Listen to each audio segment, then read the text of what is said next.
Hey guys, welcome back. So today we will be torturing the Sig Mk25. Now how we're coming up with the list of guns to test is we're reading your comments. A lot of you guys were disappointed with the Sig Legion's performance and said it would have been different if we would have used a Mk25, which is what the Navy SEALs for a while have been issued. Of course, I think they're now switching over to the Glock 19s. But this is supposedly the exact same gun that our U.S. military uses. You can actually see the little naval anchor on one side. So this is a real Mk25. We're going to be using the same ammunition. It's a 124 grain ball, and it's Fiocchi. And yes, I do read the comments because I was mispronouncing it before. Trying not to do that anymore. And we'll do the exact same series of tests. What are the tests? Well, we have two different types of tests we're going to conduct this afternoon. We have the elemental test, which is we're going to test it for water. Then we're going to test it for sand. Come back and clean the sand out of it in the water. Test it for dirt. Come back and clean the dirt out of it. Test it for mud. If it passes that with flying colors, then we'll move over to what we call the gauntlet, where we go from water to sand to dirt to mud without a cleansing cycle in between. Now, we fully expect every gun that we test to at least get through the elemental portion, where we clean it before we put it into the next different element that we're testing in. It's a very rudimentary test. We're not locking the slides open, pouring dirt and sand into the innards of the gun. We're loading the gun, making it ready as if we would carry it, and then we're just pushing it down into each of the elements.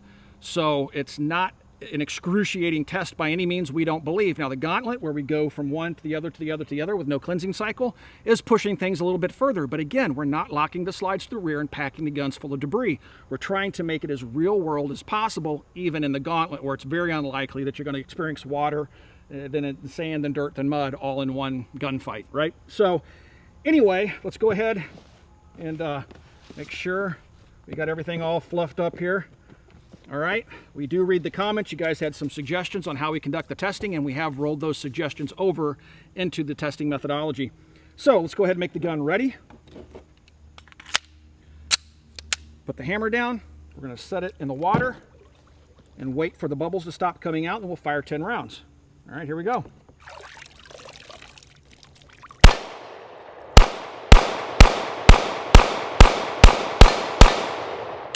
All right, did not lock open. Let's go ahead and try the sand next. Now what we do is put the gun on one side, push it down until it's flush, and then pick another area of the sand, which is one of your recommendations, and push it down until it's flush, and then fire 10 more rounds.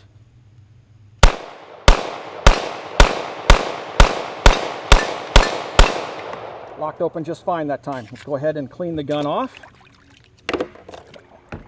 This does a surprisingly good job of cleansing the guns, guys. All right, the gun is ready to go. We'll go to the next element, which is dirt. Just push it down until it's flush. Turn it over in a different portion of the container. Push it down until it's flush, and then fire 10 rounds.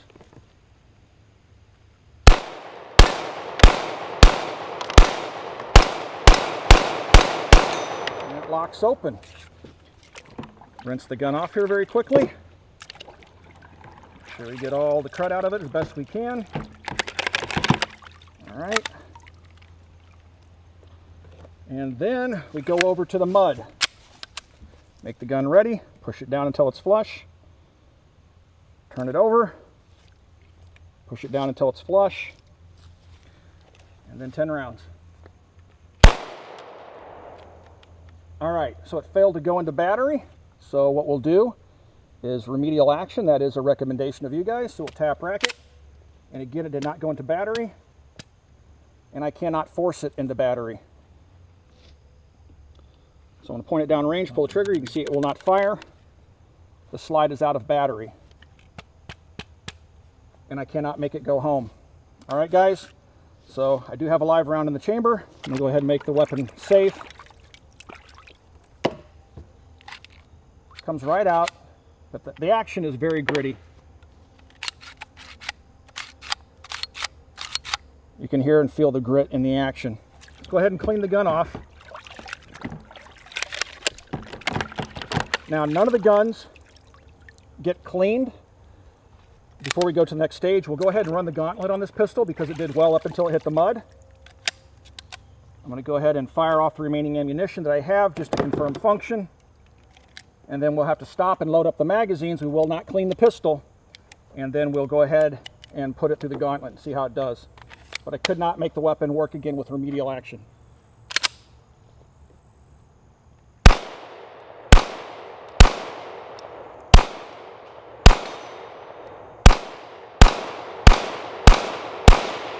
All right, so the weapon's working just fine, locking open. Let's go ahead and load up some more magazines. And put it through the gauntlet.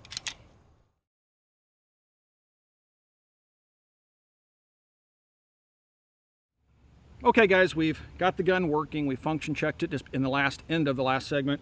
We've loaded up the magazines. We have 4. Let's go ahead and run it through the gauntlet. We will not be rinsing the gun between each stage. We're just going to go ahead and go from water to sand to dirt to mud. Wait until the bubbles stop coming up and then fire 10 rounds.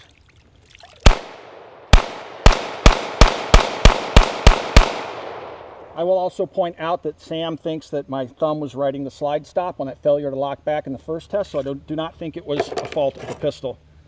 The mud, I can't say the same. All right, go straight to the sand.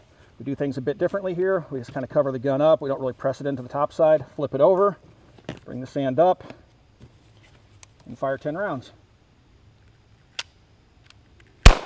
Second strike.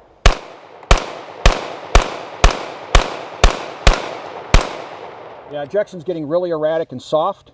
We saw the same performance with the Legion.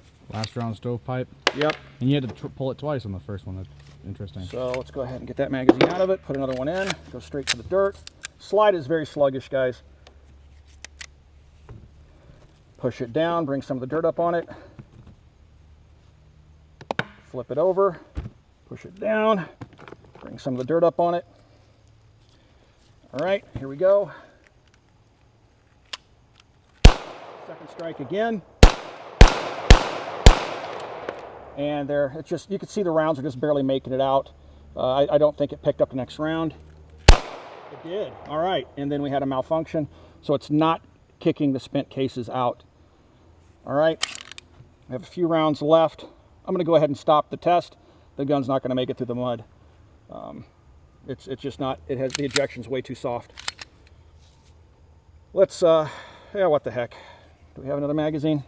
Yeah, we got one more. We do. Let's go ahead and put it in the mud. Why not? We're already there. You guys will probably want to see it anyway. All right, make the weapon ready. Slide is really sluggish, guys. It's just not going to work. Put it in the mud. I'm not even going to bring it up over the gun. Put it down on the other side. And here we go. So was that third strike capability? Third strike. Completely dead. Right. I don't think it ejected anything. I don't either, and the slide's not fully into battery either. All right, guys. We're just going to go ahead and stop here. The gun's definitely not going to work. Find out if...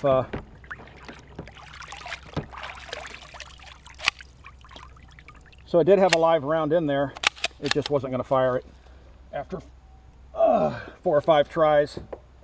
So let's see if we can get the gun back to working condition just by simply working it in the water here.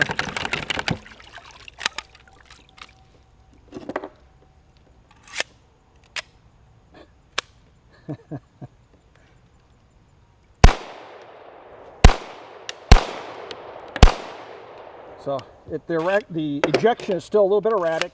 See if it works itself out. It's just, water's not even helping. It might just be too tightly fit. Don't know.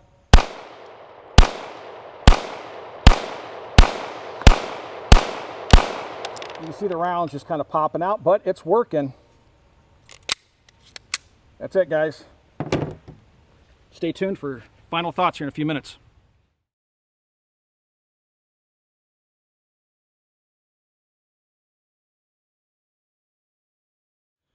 Well, guys, we've been kind of thinking about what we had happen this afternoon with the Mark 25, kind of digesting it. Now we're ready to give you guys some final thoughts. The whole reason we even brought this pistol out today to shoot this video is because so many people said, well, please retest it with the Mark 25. The Legions fit too tightly. Comparing the fit of this gun to my Legion, I don't necessarily find that to be true. I find them to be fit about the same. The The Mk25 shoots very similarly, although I would say the Legion has a better trigger. It has that gray trigger in it. Certainly feels better. Double action's real smooth. The single action's beautiful. The Mk25 works. This is my 25. I've had it for quite some time. You've probably seen it in video before. You've certainly seen it on Instagram. It's been used, so it's broken in. You know, it's never caused me any problems. Every time I've shot it in just regular range conditions, it's functioned just fine. Yeah. I expected it to make it through the elemental tests. It was doing okay until we hit mud. Yeah, it was doing just fine, really, until we hit mud. And then it just seized up. We tried remedial action. That's a suggestion that you guys made, which I agree with. If a gun fails, we'll take a look at it, kind of assess what's going on. We'll try remedial action, tap, rack, bang, and see if we can get the gun running. We couldn't do that. I could not pound around into battery, so we went ahead and stopped the test. We even tried to do the gauntlet to it. But much like the Legion, once it got exposed to a couple of elements, the ejection became very weak and erratic, and the rounds were just kind of popcorning out until it finally fell back into action. Stovepipes, couple inline stovepipes, couple of failures to extract. Yeah, it was pretty disappointing there at the end once it got real dirty. So, you know, it didn't seize up like the Legion did, but I think that was just more or less a piece of sand or something getting into the Legion. We saw similar failures with other pistols, so it's not unique to the Sig, obviously. And again, a lot of this stuff is just luck or good luck or bad luck, right? Yeah. We can't control what dirt, sand particle gets onto around it as it's feeding and may cause a gun to seize up, and I think that's all that happened to the Legion. So overall, maybe slightly better performance than the Legion, but nothing really to write home about. Yeah, I would say similar. It's disappointing. I mean, like this exact model has a pedigree of being used by The to hell and back reliability model, right? Yeah, that's what it's marketed as. That's what, you know, that's why the Navy picked it for their you know, special warfare troops. And yeah, it has an over the beach capability. It came out of the water and fired just fine. It had a little bit of sand on it, fired just fine. Once you mucked it up a little bit with mud, man, things went south real quick. And honestly, I don't know where stuff's getting into the gun because it is pretty tightly sealed. You know, you can see it's not like the M&P that has big open spots in it. The gun's pretty sealed up. So I'm not sure how it's getting into these SIGs and why it's causing them so much problems, especially just laying them in the various elements. It's not like we're purposely trying to cause the gun to malfunction by pouring stuff into it. So anyway, we've seen guns do better. You know, the Glock made it through the gauntlet with no issues and started to have problems once we, got through the elemental test and started to have problems in the later stages of the gauntlet. And again, we expect all the guns to make it through the elemental test, right? Just basically dunking each of the 4 elements and cleansing in the water. And we've seen guns pass that with flying colors. So the gauntlet, I expect failures. And you know, this one got hung up in the mud. Yeah, literally. So anyway, also, I'm sure you guys are probably wondering about the shirt. This is a shirt that we have at Copper. If you guys would like to support the Military Arms channel, you can do that by swinging by coppercustom.com. You can find shirts like this. I think we're taking pre-orders for it. Has the Second Amendment stuff on the back. Thought it was pretty cool. Yeah, also, if you guys have any questions about anything that you've seen this video, or even suggestions on how we can improve the tests, which of course we're listening to those comments because we're rolling over some of those improvements into the testing methodology, please make those comments down below. We try to stick around for the first couple of days after we post the video live to take a look at what you guys are saying. And if you haven't already, please check out full30.com. That's full30.com. We've taken all the web's best firearms content creators and brought them under one roof, and that is full30.com. Thanks for watching, everybody. Thanks for all those years of support, and we'll talk to you guys soon. See you in the comments. See you in the comments.